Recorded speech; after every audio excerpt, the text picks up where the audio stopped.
Howdy, howdy ho.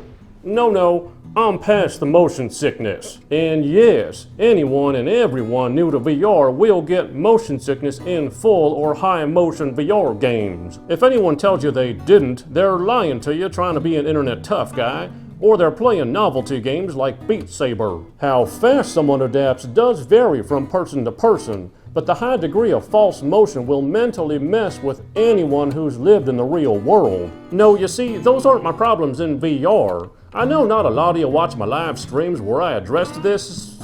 Oh, what the so I thought I'd make a proper video discussing it. My problems in VR actually stem from it getting more and more interactively realistic. I'm serious. Hear me out. I'm playing through Resident Evil Village as part of my long-term review of PSVR 2. Except I have firearms experience, cause America fuck yeah! And that makes me take on physical posture that mimics muscle memory. This means that even though my head is tilted down and to the right, I'm looking straight ahead. This means that I'm always looking up and to the left in the VR headset, which narrows my field of view in-game, an issue that does not occur in real life. Yes, because I have muscle memory from handling handguns, I'm actually reducing my own field of view in-game. But there's also another problem. I genuinely respect that they tried to make handling the guns realistic, but simple things like the fact that the R1 button is actually located where the mag release button is on virtually every semi-automatic handgun caused me to constantly drop my pistol for the first hour, until I mentally unlearned it. Another example is the sniper rifle. I've also spent a little time with bolt-action rifles, cause America fuck yeah, and I can chamber my next round while looking down the sights or a scope. But I can't do it here because I end up hitting the headset. Now this might seem more like issues with RE Village, but it's not. This would really be an issue with any VR game attempting this level of gunplay realism.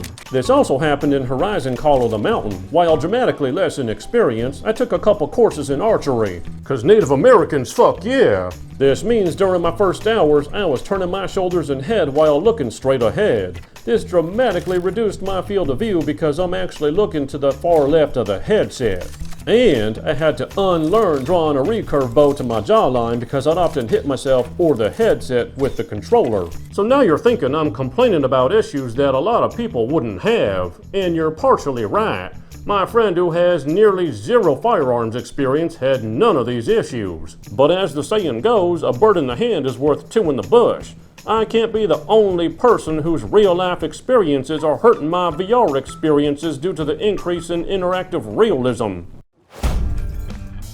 As always, I don't complain without trying to understand the solution. For people like me who approach FPS games a little more tactical, you could say, the field of view simply isn't wide enough. The solution to that is a given over time, though, as it still feels like you're staring through a window in VR. As the field of view approaches 180 degrees, I'm sure people like me who approach these FPS games more realistically will start finding them way more enjoyable. But for games that require a lot of interactivity that cause you to hit the headset, God if I know. I think it's pretty much a given you're going to hit the headset as long as it protrudes from your face like this, and as long as the game requires motion in close proximity. Well, that's it for today, and rant. I'll see you next time on the Gaming 5.